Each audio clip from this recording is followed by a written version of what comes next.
Good afternoon, ladies and gentlemen. So our next lecture is going to go ahead and look at consumers, what consumers are, the different types of consumers, and how we then go through and break down the food that we do eat and make ATP from it. And that's going to be a process called cellular respiration. So let's go ahead and jump right in and take a look at consumers. So first off, something we already talked about a little bit is the idea of what actually is going to be driving our organisms and their interactions in their environment. And that simply is the need for energy. Every single cell and every single living organism needs energy to be able to do all the jobs it needs to do. So we need energy. So organisms are going to interact with their environment to get the energy that they need, whether it's through the process of photosynthesis, like we just learned about, and producers, or like consumers ourselves and how we go ahead and have to get the food to consume it and get the energy. But either way, how we interact with our environment is going to be driven on the idea that we need energy to survive. So we have heterotrophs or consumers. And those are the organisms that cannot make their own food. They absolutely have to feed on other organisms. So the scientific term that we hear is typically called a heterotroph, also known as a consumer. You guys have probably heard of consumers before. Heterotroph might be a new term for you, but they are interchangeable. They mean the same thing. Just know that if we say heterotrophs, we also mean consumers and vice versa. But we are looking at any organism that does not do photosynthesis. These are organisms that have to find food and consume it, take it in and eat in order to get the energy that they need to continue stay living. Now, there's different types of consumers based on what they are actually eating. So we're going to go through those. And again, some of these you probably have heard from years previous and is going to be review for you, but make sure you're still taking good notes and making sure you understand these different terms. So our first type of consumer is going to be an herbivore. An herbivore, just like when we think of the word herb, okay, greens, those are going to be consumers that are feeding on only plants. Okay, so organisms that are herbivores are going to be feeding on only plant material. So things like deer, koalas, bunnies, think of cows, those grazers. They're going to go ahead and be taking in plant material. They are not going to be eating any meat. Our next type of consumer that we're going to look at are the carnivores. Carnivores are those that are going to hunt, kill, and eat other animals. So they are our only meat eaters. So carnivores only going to be eating meat. They're going to hunt and kill other animals and consume that meat.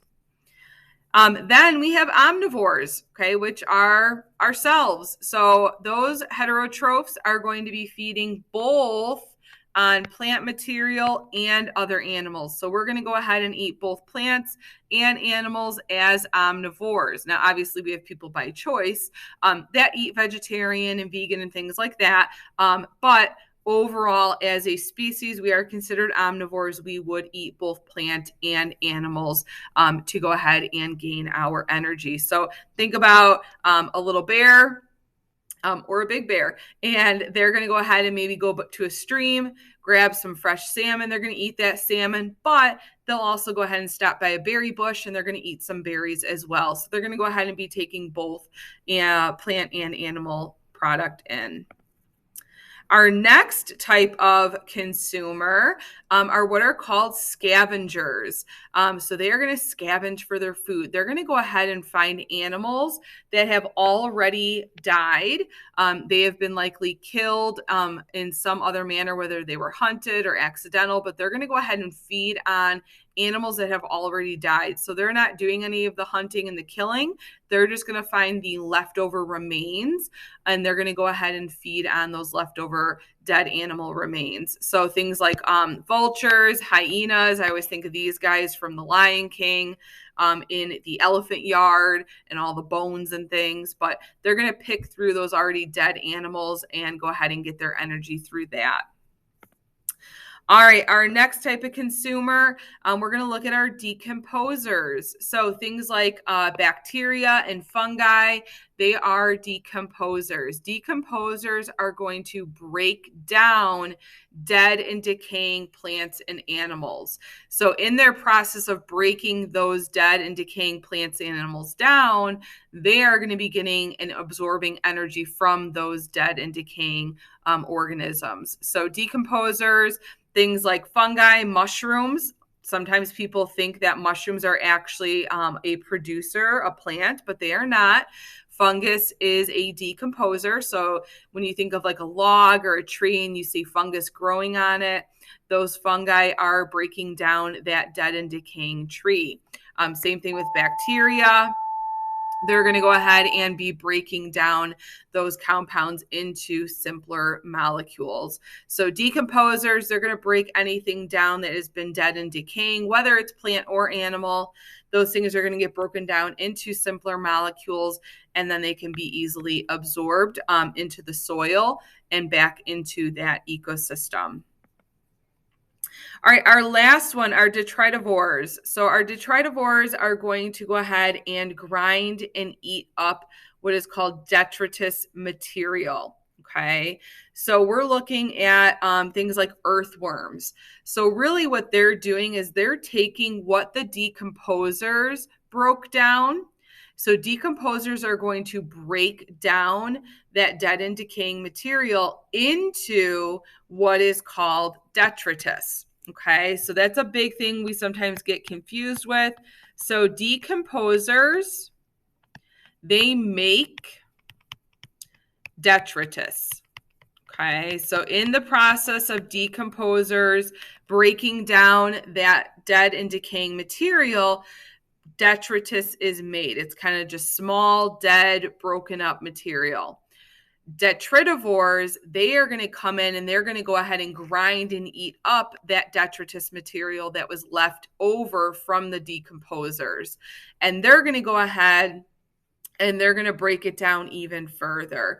So they're going ahead and getting their energy from the breaking down of that detritus material, and the remains of that material then is going to go back into the soil and can be picked up as nutrients from our producers. So decomposers first break down that dead and decaying material. That makes detritus. Then our detritivores, they're going to come in and they're going to break it up even further into smaller compounds. Now, so we just saw all the different types of consumers and what type of food they are going to consume, what they're going to take in to go ahead and get their energy. Now we're going to go ahead and look at, once we actually consume that food, what happens? How does that food that we are consuming actually then turn into ATP, into energy that can be used for our cells? So first off, when we take that food in, we need to digest it. We need to get the energy that's held within that food. Okay, so every time we're taking food in, we're taking it, it's going into our stomach. We're going to break that food down and we're going to go ahead and pull the energy that is held within that food. So when we digest that food, it's going to produce molecules. It's going to break it down, and we're going to be able to build things with those molecules. So the food we eat is going to consist of things like carbohydrates and fats and proteins. And some of you guys already know that those are crucial molecules that our body needs for energy and muscle production. So when we eat that food, not only are we going to break that food down to go ahead and make that ATP that our body needs for energy, but we can also break that food down into these simpler molecules, carbs, fats, and proteins, and use those for our body as well for very important needs. So when we look at that food that we're eating, when we look at the carbohydrates that we're taking in, that's going to be our main source of energy. We're going to use that to store a lot of energy. And we can break those carbohydrates down for a very fast, quick use of energy, or we can go ahead and store it for a much longer, slow release of energy. So you guys typically hear about athletes that before a game or before an event, they're going to go ahead and carb load. Carb load is all about this. Okay, carb loading means you're going to take in a lot of carbohydrates so that you can have then a slow release of energy for when your body needs it, for when you are taxing it with the exercise or the sport that you are playing. So that carb loading is where you're going to go ahead and get a lot of extra energy stored so that when your body needs it for that event, you have it available. When you consume food with fats, those are called lipids, and there's a lot of different types, and they have a lot of different jobs, but we need fats in our body. We're going to use them for additional extra energy storage. Plants use them for waterproofing on their leaves so that they don't lose too much water in the heat. We're going to use lipids to build cell membranes, and we'll talk about that in a later chapter when we look at the structure of a cell membrane. You'll see that there's lipids and fats in that cell membrane. And we go ahead and we need them for steroid and hormone production. A lot of our steroids and our hormones in our body are produced and are a fat. So the foods we take in that have fats in them are going to get broken down, and those lipids then can be used for steroid and hormone production. Last but not least, something that we're taking in that is crucial are proteins. Proteins have so many functions. A lot of you guys, especially if you are an athlete, you know that we need protein for muscle production, but we also need protein for structure. Protein has to deal with our hair, our skin, our nails, okay, keratin, collagen, all of that deals with our hair and our skin and our nails are from proteins. So that is very important. Also, proteins help with our immune system and our body defending sickness. Okay, there's a lot of proteins with our immune system that are going to help defend our body from getting sick. Hormone signals, how hormones are sent out in our body, and enzymes. Enzymes are a protein that help kind of speed up different reactions in our body. So all really important things. So when we take those proteins in as food, again, it's going to get digested and broken down so that we can use those raw proteins to build things such as structure for our hair or muscle or enzymes. Now, how that food that we are consuming is going to get broken down and how we're going to use it for energy. There is a process called cellular respiration. Cellular respiration is we're going to go ahead and we're going to break down glucose or sugar that's in our food or other food molecules to release the energy that it has. Okay, so we talk about glucose in cellular respiration as our example, but we could be talking about other food molecules that have energy within it as well. But cellular respiration is simply just breaking down glucose or other food to release the energy that it has within its structure. Okay, one big thing is it absolutely requires oxygen. Cellular respiration cannot happen without oxygen. Okay, we call that aerobic. Aerobic means with oxygen, okay, with oxygen. So cellular respiration is considered an aerobic process. It absolutely has to have oxygen present.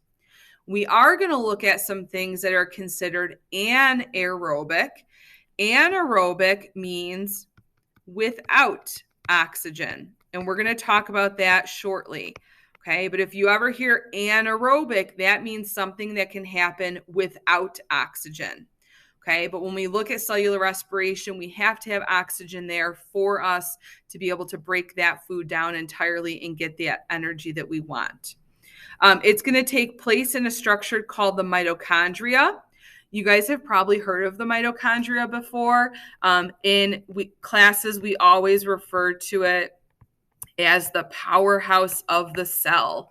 The mitochondria is considered the powerhouse of the cell because it is the structure that is making all of the ATP for us. Okay, so anytime we are taking in food or needing to break down that glucose, plants and animals, either way, are going to use their mitochondria to break it down and produce ATP, that main energy source. Okay. Now, there's 3 steps to cellular respiration. Okay, the first step that's going to take place is called glycolysis. Second step is called the Krebs cycle. Third step is called the electron transport chain. So there's three different steps that are going to take place that is going to have all of cellular respiration occur. And that's where, again, we're going to be taking glucose from the food that we're taking in, and we're going to be breaking it down to make energy. And again, that energy that we talked about is ATP. Okay, so again, whether we are a producer or a consumer, glucose is being made. We know that in photosynthesis, the plants are producing glucose. We know that consumers are taking glucose in as food. So either way, plant or consumer is going to be going through cellular respiration. They're going to be breaking down that glucose and those food molecules to go ahead and make energy. Okay, a major misconception is that producers, plants, do not do cellular respiration. That is not true. Photosynthesis makes the glucose for the plants, but the plants then need to go ahead and break that glucose down, doing cellular respiration to get the ATP that's in that glucose. Okay, so plants and animals, producers and consumers, both do cellular respiration. Both are going to go through these three steps in order to do it. Now, looking at the overall equation for cellular respiration, okay, we have glucose, which is C6H12O6, plus oxygen. We have 6 oxygen molecules that are needed. Remember, we said cellular respiration is an aerobic process, so oxygen must be present. Okay, that's going to then get turned into, this reaction is going to occur, that's going to get turned into our CO2. We make 6 carbon dioxide molecules.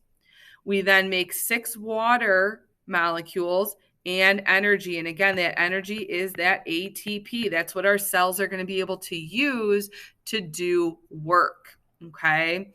So again, when we think about where things are coming from and where they're going. So we have on the left side of the arrow, we have our reactants, the things that we need in order for cellular respiration to occur. The first thing is that glucose, that C6H12O6. That's going to be coming from the digestive system of a consumer. So when a consumer takes that food in, that digestive system is going to break it down and it's going to take that glucose and go through cellular respiration. If we're dealing with a producer, this is going to be that glucose that was made in photosynthesis. Okay. Then our other reactant is our oxygen, and that is going to be from our breathing system. As we breathe in, we are taking oxygen into our lungs, and that oxygen is going to get brought throughout our body into all of our cells. So that oxygen is coming from our environment, from us breathing it in. Also think that oxygen was being produced in photosynthesis. So plants are producing that oxygen that we then need to breathe in order to do cellular respiration. Okay. Now our products, what we are making in cellular respiration. Okay. Carbon dioxide. This is what we are actually going to breathe out. Every time you guys are breathing out, you are releasing carbon dioxide. That is a waste product of cellular respiration. Our bodies don't need it. We breathe it out. Okay, same thing. Water is produced in cellular respiration. It gets made, and we also exhale that out as well. You just don't see it, but there are water droplets being expelled every time you are breathing out. And then last but not least, the most important thing that we are making in cellular respiration is that energy. The whole idea of us doing cellular respiration is to turn that glucose, that food, into usable energy for our cells, that ATP that our cells can then do to do all their jobs that they need to do to keep us living. All right, now there are 2 things that have to happen if there is not oxygen. Okay, so as we talked about, this whole cellular respiration process, okay, this whole thing is aerobic. We have to have oxygen present in order for it to take place and in order for us to make a whole lot of energy from our food. However, sometimes we don't have oxygen available. Sometimes our cells don't have enough oxygen. So there is what is called anaerobic respiration. A key concept is that anaerobic respiration or fermentation is something that's going to allow the production of a small amount of energy, a small amount of ATP when no oxygen is there. Okay, so we can do anaerobic respiration or fermentation if oxygen isn't present. So whether it's our cells or another organism's cells, if there isn't oxygen and we still need to be producing a little bit of ATP, some energy, we can go through this anaerobic respiration process. Okay, so anaerobic, no oxygen present, is going to get us a little bit of ATP. Okay, a common process that is anaerobic, like I just said, is called fermentation. It is not near as efficient as cellular respiration, and it produces way less ATP. Cellular respiration gets us tons of energy, always good to have a lot of oxygen available for that respiration to occur. Fermentation, no oxygen, not as many ATP being produced. Now, there's two types of fermentation or anaerobic respiration. First one is lactic acid fermentation. That's something that we do. Okay. And then there's alcohol fermentation. Things like yeast cells are going to do this. Okay. But there are two ways to go ahead and make still a little bit of ATP, break some of that glucose down a little bit without oxygen being present. So lactic acid fermentation. Okay, lactic acid fermentation is going to replace aerobic respiration with oxygen. So it's going to replace that cellular respiration when our cells don't have enough oxygen there. Okay, but it's still going to give us a continual source of energy. Not a lot, but at least some energy. Okay, now, so when we look, that first step of cellular respiration is glycolysis. If we have oxygen, we can keep doing cellular respiration and make tons of ATP.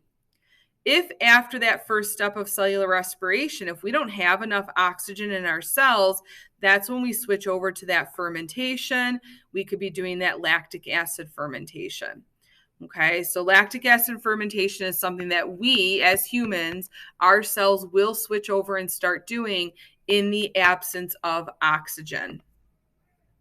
Lactic acid fermentation, okay, that's going to be where we have a buildup of what's called lactic acid through that process of this fermentation.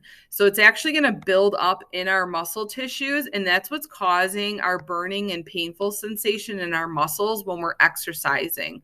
So when you guys think about it, when you're exercising or after you've exercised and you feel like your muscles are that burning and painful, intense feeling, that's because there's lactic acid that's built up in your tissues from this type of fermentation occurring. Okay.